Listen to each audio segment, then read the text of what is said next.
আসসালামু আলাইকুম রহমতুল্লাহ। আলহামদুলিল্লাহ রবিল আলমিন ওসসালাতু ওয়াসসালামু আলা রাসূলিহিল আমিন। কোরআন ও সুন্নাহ পেজ ও ইউটিউব চ্যানেলের সম্মানিত দর্শক বৃন্দদেরকে জানাচ্ছি আন্তরিক শুভেচ্ছা ও অভিনন্দন।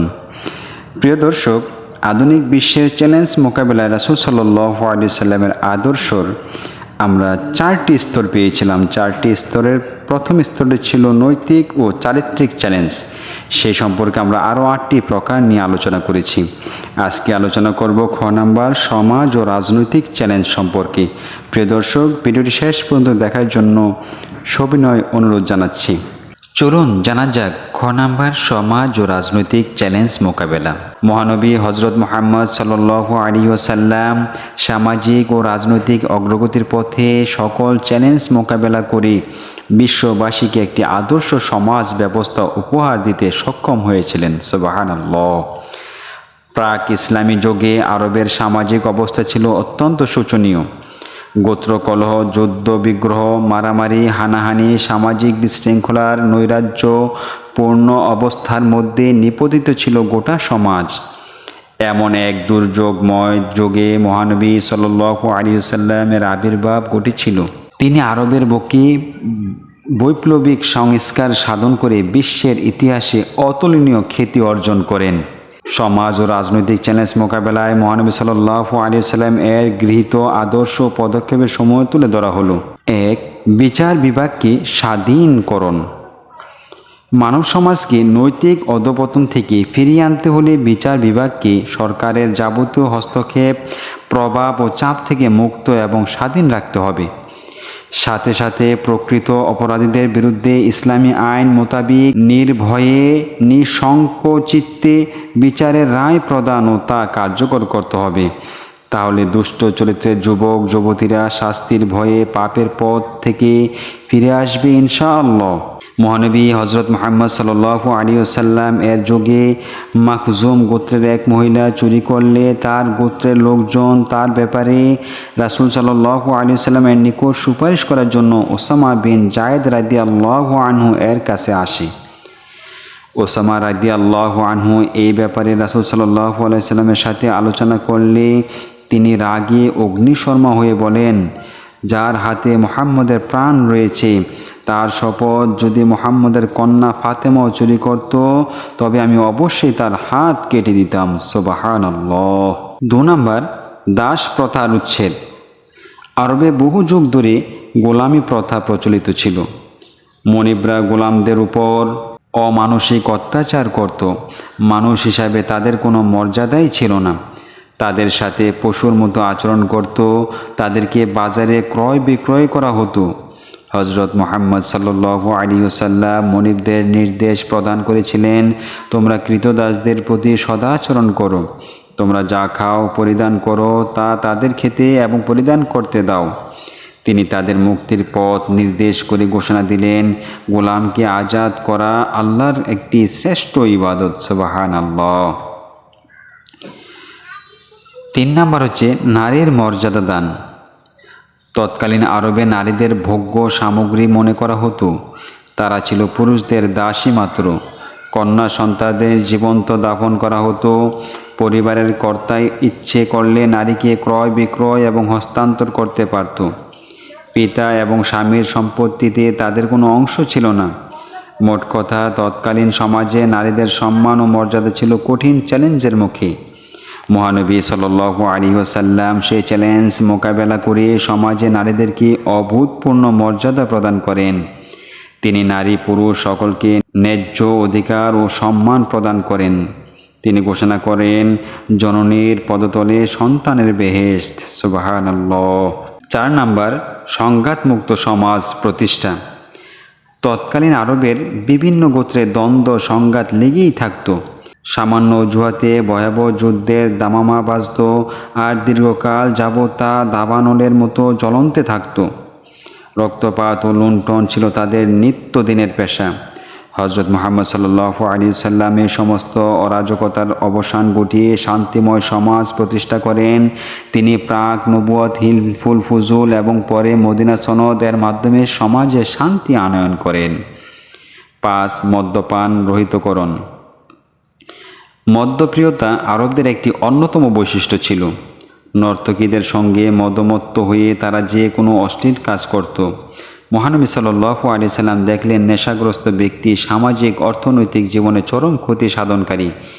তাই তিনি কঠোরভাবে মদ্যপান নিষিদ্ধ ঘোষণা করে সমাজে কল্যাণ সাধনে সচেষ্ট হন। সুবহানাল্লাহ।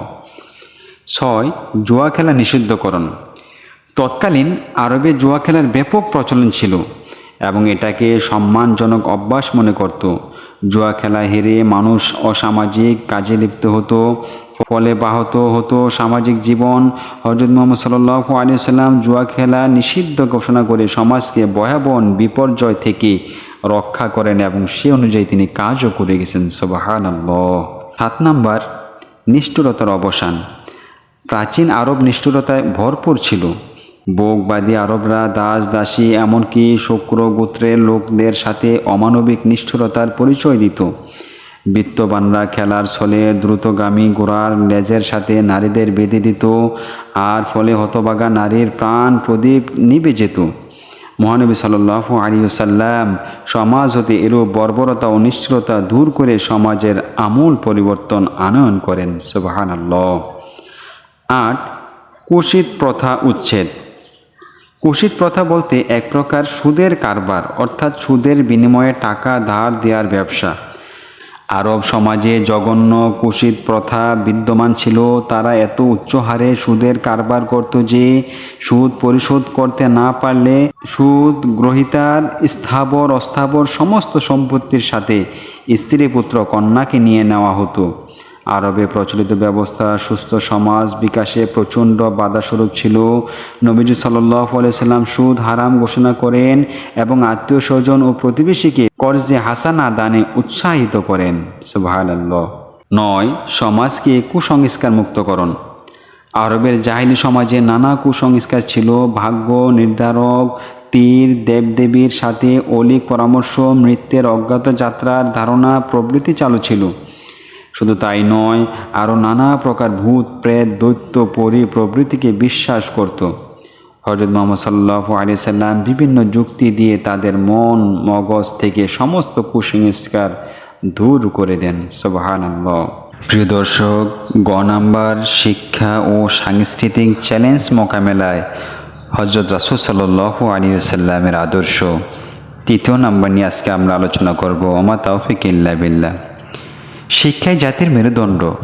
মেরুদণ্ডহীন প্রাণী যেমন সোজা হয়ে দাঁড়াতে পারে না, তেমনি শিক্ষা ছাড়া কোনো জাতি বিশ্বের বুকে মাথা উঁচু করে দাঁড়াতে পারে না। যে জাতি যত বেশি শিক্ষিত সেই জাতি তত বেশি উন্নত। এই জন্য মহান আল্লাহ বিশ্ব মানবতার জন্য প্রথম যে নির্দেশনা দিয়েছেন তা হলো শিক্ষা। তিনি বলেন, পড়ো তোমার প্রভুর নামে যিনি তোমাকে সৃষ্টি করেছেন। সুবহানাল্লাহ। এই মর্মে রাসূল সাল্লাল্লাহু আলাইহি সাল্লাম বলেন, প্রত্যেক মুসলিমের উপর জ্ঞান অর্জন করা ফরজ। শিক্ষা ও সাংস্কৃতিক চ্যালেঞ্জ মোকাবেলায় মহানবী সাল্লাল্লাহু আলাইহি সাল্লামের গৃহীত আদর্শ ও পদক্ষেপসমূহ তুলে ধরলাম। 1. বিভিন্ন শিক্ষা কেন্দ্র প্রতিষ্ঠা ও পাঠদান। প্রিয় নবী সাল্লাল্লাহু আলাইহি ওয়াসাল্লাম আরবের সুপ্ত প্রতিভাকে বিকশিত করে জ্ঞান বিজ্ঞানের আলোয় আলোকিত করে নিরক্ষরতা মুক্ত সমাজ গঠনে কিছু ফলপ্রসূ কর্মসূচি হাতে নেন। মক্কা জীবনেই তিনি এসব শিক্ষা দর্শন ও কর্মসূচি বাস্তবায়নের যথাযথ ব্যবস্থা গ্রহণ করেন এবং আরকাম ইবনে আব্দুল আরকামের বাড়িতে একটি শিক্ষালয় প্রতিষ্ঠা করেন। রাসূল সাল্লাল্লাহু আলাইহি ওয়াসাল্লাম নিজেই ছিলেন এই শিক্ষা প্রতিষ্ঠানের শিক্ষক ও তত্ত্বাবধায়ক। সুবহানাল্লাহ। আর নবী দীক্ষিত সাহাবায়ে কেরাম ছিলেন ওই প্রতিষ্ঠানের ছাত্র। 2 নাম্বার, সন্তানকে উত্তম শিষ্টাচার শিক্ষাদান। সাধারণত পিতামাতার স্বভাব চরিত্রের উপর সন্তানের স্বভাব চরিত্র গড়ে ওঠে।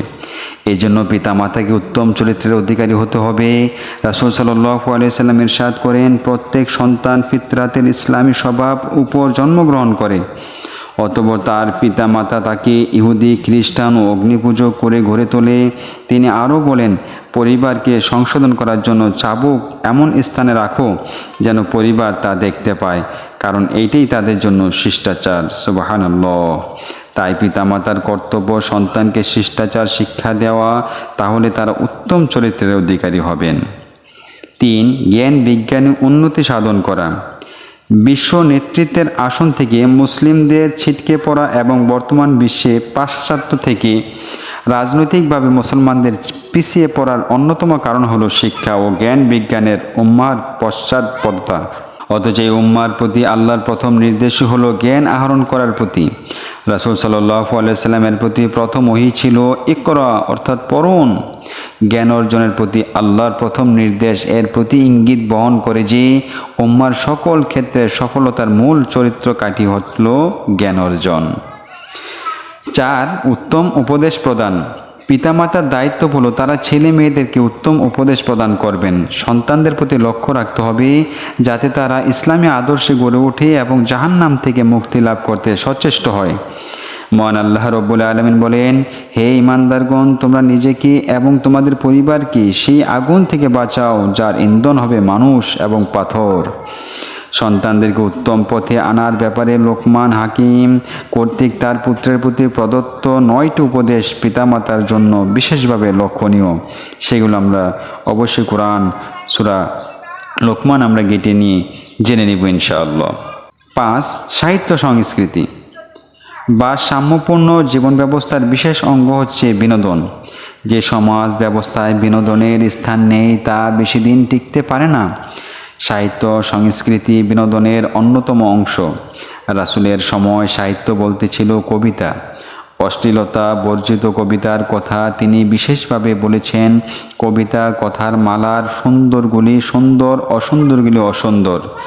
সাঁতার কাটা, ঘোড়দৌড়, তৎকালীন অস্ত্রের প্রতিযোগিতা তিনি আয়োজন করেছিলেন। আমাকে ওসির মাধ্যমে সাহায্য করার অনেকে রয়েছে, কে আছে আমাকে মসির মাধ্যমে সাহায্য করার? তার আমলে কবিরা ইসলামী জজবাকে জাগ্রত করার জন্য জিহাদের ময়দানে কবিতা আবৃত্তি করতেন। 6. গান বাজনা নিষিদ্ধকরণ। আল্লাহ তাআলা বলেন, আর মানুষের মধ্য থেকে কেউ কেউ না জেনে আল্লাহর পথ থেকে মানুষকে বিভ্রান্ত করার জন্য বেহুদা কথা খরিদ করে, আর তারা ওইগুলোকে হাসি ঠাট্টা হিসাবে গ্রহণ করে।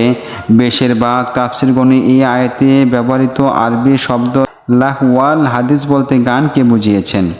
সাহাবাদের ভেতর উলামা, ফুকা এবং মুফাসসিরিন হিসাবে পরিচিত আব্দুল্লাহ ইবনে মাসউদ, আব্দুল্লাহ ইবনে আব্বাস এবং আব্দুল্লাহ ইবনে ওমর রাদিয়াল্লাহু আনহু এই তিনজন এই আয়াতকে বাদ্য বাজনা হারাম হওয়ার দলিল হিসাবে ব্যবহার করেছেন। ইমাম হাসান বসরি রহমতুল্লাহি আলাইহি বলেন, উহা গান ও বাদ্যের ব্যাপারে নাজিল হয়েছে।